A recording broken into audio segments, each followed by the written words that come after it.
So welcome to a new video and a new week. And today we would like to start with looking at our dualistic mind. And our dualistic mind, if we look at the actual mind, you will see, if we had to cut our heads open and look inside, we would literally see two halves, two very distinct halves. And if we look a bit deeper, we'd probably see it in quarters. So the mind by nature is dualistic. It has a left and a right brain. At the very least.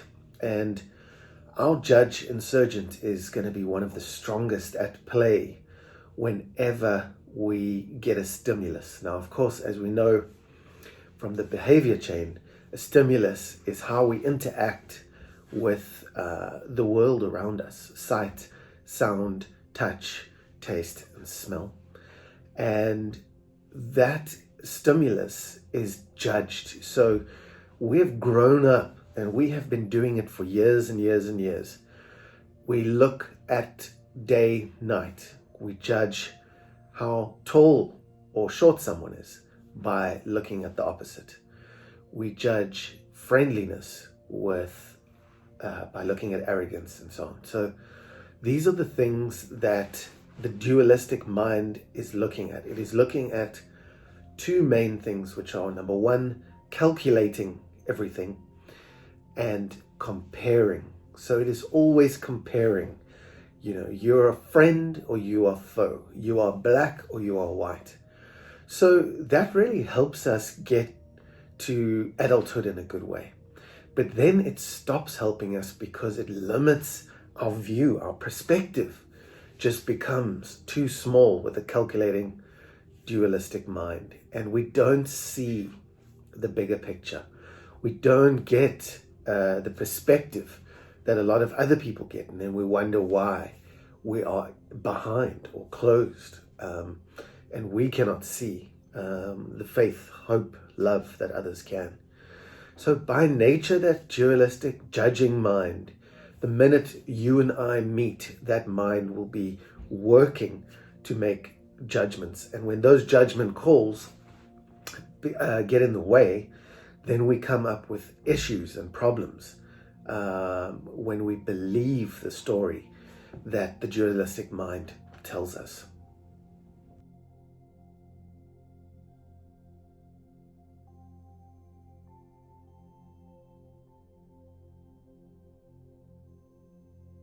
So our dualistic minds are either or thinking minds. They are the egoic operating systems of our brain. Either this or that. The judgments are split-second judgments, and the comparison, the opposition, the differentiation that they bring can really keep us from actualizing our own potential to its fullest. So we need to relook, and that's what contemplation is going to teach us. We need to relook past what our intellect has shown us about dividing the field into either or, and looking at it as an inclusive field. So we don't become racist, we don't become bigoted, we don't become judgmental of a particular way people are. And how we get out of that is noticing, of course, like we always do, noticing that we do it. And that is moving out of your shame cycle, out of your smaller self-thinking, and realizing what you do, number one, and then obviously accepting what you do and taking the new action that you really, really want to take. So you would literally move from an intellectual intelligence, and you would look at the other as more inclusive. So we would look at, empathy, we would look at emotional intelligence there, which is obviously the middle chakra, going from your root, your safety, and then going towards the crown chakra, which would be to include other people. So transcend and include is one of our sayings, and it's there for a very, very good reason. And so the dualistic mind is no good at thinking about things like mystery, about the universe, and about all things uncertain and new. It doesn't like it. It can't snap judgment mystery. And so it's left out in a void, and leaves us feeling afraid. And we need to step past dualistic mind if we want anything better for ourselves in the world, out of judgments and into a bigger self with an expanded perspective on things. So that is the dualistic mind. Keep it in mind every time you make a judgment call. At this stage of the course, it's important to play the tape through and realize, hold on a second, let me use my CQ, let me be contemplatively intelligence, and give it a second thought. Look at a wider perspective. Practice the pause and then the focus, and do this 1 or 2 times. And your consequences, something the brain cannot do is consequences. Otherwise, people wouldn't do what they did. And those consequences in your life will become better at each and every turn as you move forward and grow.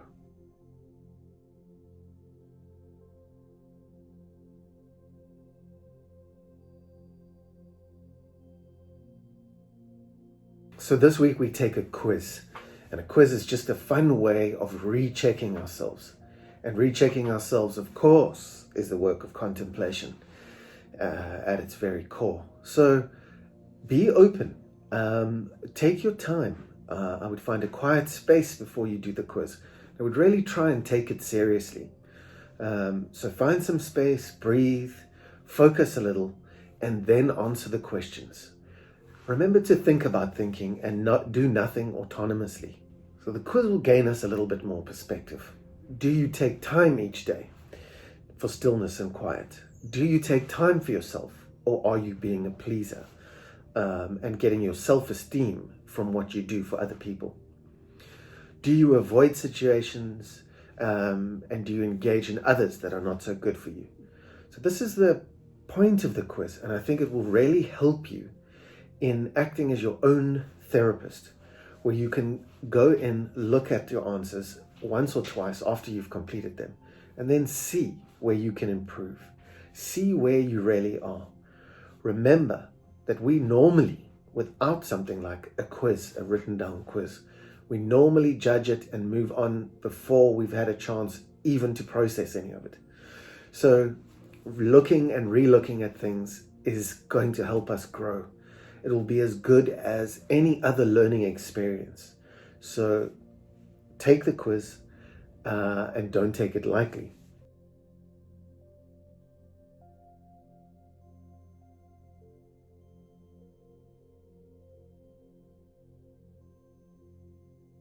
A similar project that we're going to do is Abundance in Life Wheel, and that showed you literally 10 areas of your life. Your spirituality, your finances, your relationships, how is your career, 1 out of 10, and puts it in a very simple perspective, and again, on paper in front of you. So when we look at the Abundance in Life Wheel, a couple of things come to mind. Number one, if you look in the middle of the wheel, it is speaking of values. And we know from research that we tend to get what we really, really, really want. And that's a big part of this course. Why don't I have what I want is a cognitive dissonance. It is a stream of false assumptions that we can literally live by and create a parallel space where we don't get what we really want. Or at least we think we don't. So when we look at an Abundance in Life Wheel, it's good to draw a circle. And 1 out of 10s on the wheel will show us where we are. And if we had to join the circle together, we would see how balanced our wheel is. Would it be round, or would it be really sharp and jagged in places? And those jagged edges show us our own jagged edges. And they show us that if it was a wheel, it wouldn't be running very smoothly at all. So life is a 24-hour effort. It's a 24-hour job. And I've said it before, we don't go to work for 8 hours and then say, well, there we go, I've done my work for the day. Work includes your sleep. Your rest and downtime is 50% of your life at the end of the day. So if you're not taking care of your sleep, your downtime, if you're not thinking when you're doing mundane tasks like brushing your teeth, feeding the dogs, and you're not having a good time with it, half of your life is literally wasted on robotic auto mode. So don't do that. When you want a CQ intelligence, you need to be wide awake and always on, to be able, even when you're resting, to be able to participate in life in the present moment. So look at the abundance and life wheel as something that can help you to find balance, see the weak points, and work on those. So the ego illusion or delusion is all about how we are led to believe a lie, as William Blake would say. It keeps us functioning, but not at the highest level where we want to be.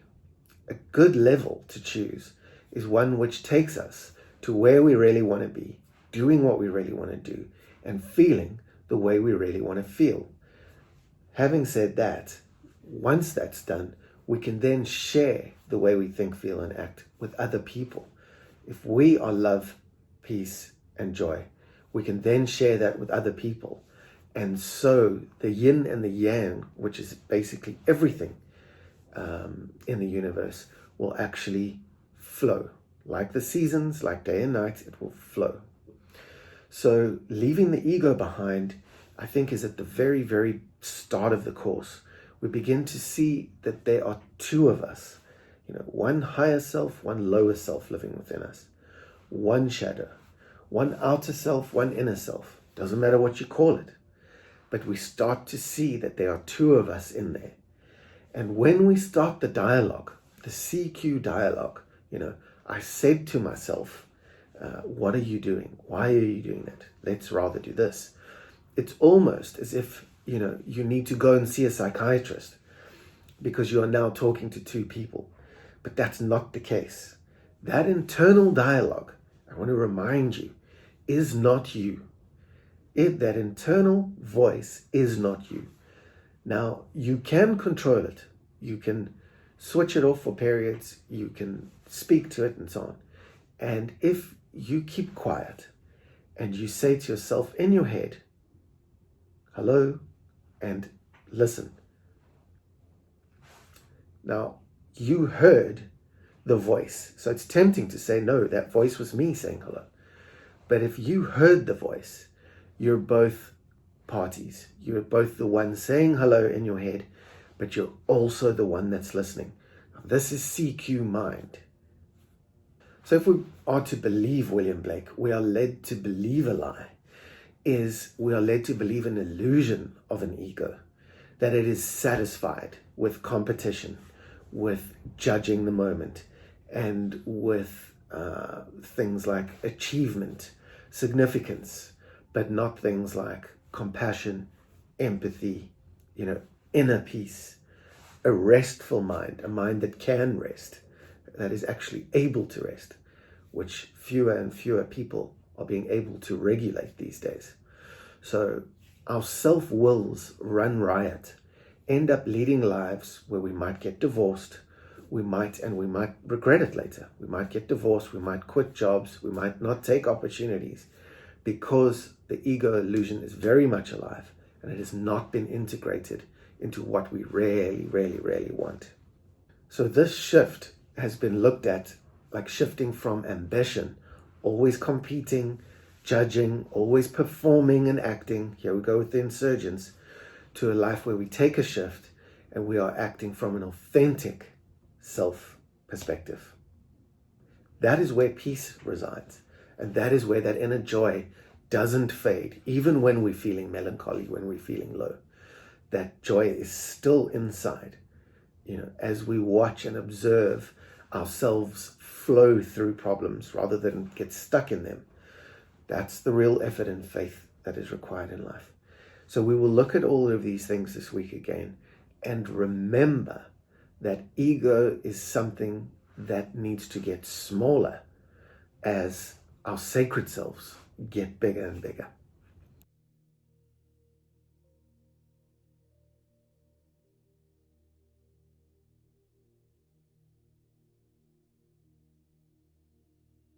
So we let go of the ego by keeping it simple. We let go of the ego by practicing gratitude, by learning how to forgive, by letting go of our need to control, okay, by not judging the moment so harshly, but rather flowing with, integrating with the moment and working with our strengths, with what we have, what's really going on. Those are simple ways that we can work at restoring our sacred selves. And so as we become more contemplative in life, and we learn to think about thinking and to embrace what we know, as well as the mysteries out there in the greater world, we become part of the flow.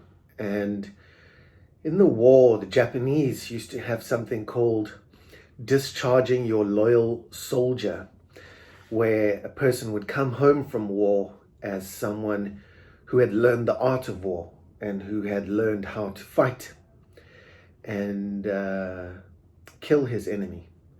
And when the soldier would return, that soldier would be placed in front of the community and the village.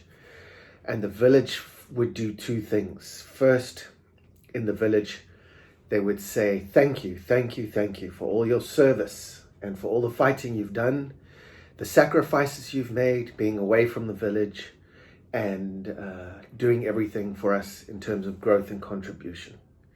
And then the second thing they would do is they would discharge the loyal soldier and they would let him go. And in doing so, they would welcome back the farmer that was there before the soldier was created. They would welcome back, the villagers, the plumbers, the grandfathers and the school teachers, and discharge that loyal soldier in the same way that we eventually discharge the ego that served us so well and helped us create a personality that really has served us up until a certain point in our lives, which is not a chronological thing, mind you, but it is a stage in life, a shift, a tipping point, a conscious awakening where we get to where what worked for us in the morning of life no longer works in the afternoon of life. So what we do when we have a loyal soldier, warrior-like mentality, who is fraught with our defenses, our ego, mindsets, and so forth, we discharge them and we let them go. And I think this is what St. Francis means when he says, it is in dying to self that we are born to eternal life. So we die to self very much when we're alive. And I think this is what Christ meant, where the kingdom is at hand. Heaven is here on earth. And he was not understood for what he was speaking about, which was really about dying to self, to ego, to shadow, in terms of letting something new go and glow and grow inside of us that's really beautiful. We let go of that soldier as we become more and more sacred in ourselves. And so in closing off the subject of ego and spiritual self, the ego forms a vital function, and it builds, like a builder building a house, it builds persona and the many, many masks that we use to create the person who we are. The problem with a strong ego is that our Atman, our inner spiritual self, lies dormant. And now we know that it's got to awaken, and things like depression and anxiety and so on, stress and discontentment in life tell us that there's work to do in getting this Atman, or inner spiritual self, alive and awake.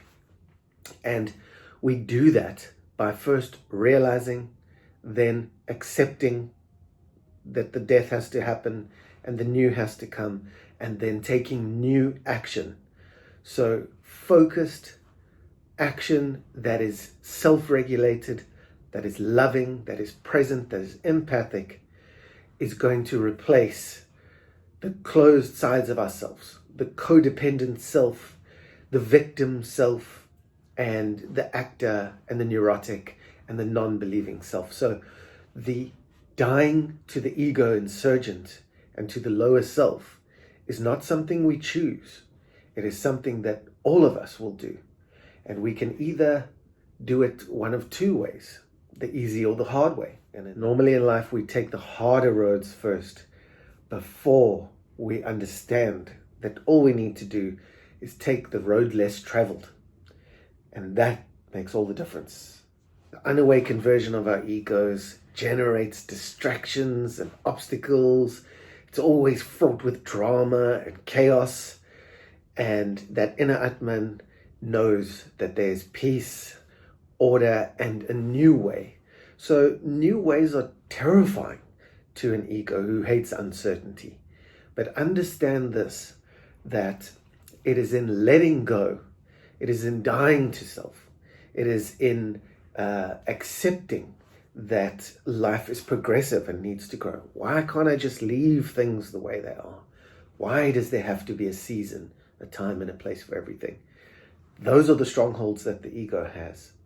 And it is in dying to those things and saying, let it be still, all is well, that we in turn can become contemplative and understand that all really is well when we get ourselves, that is our egoic self,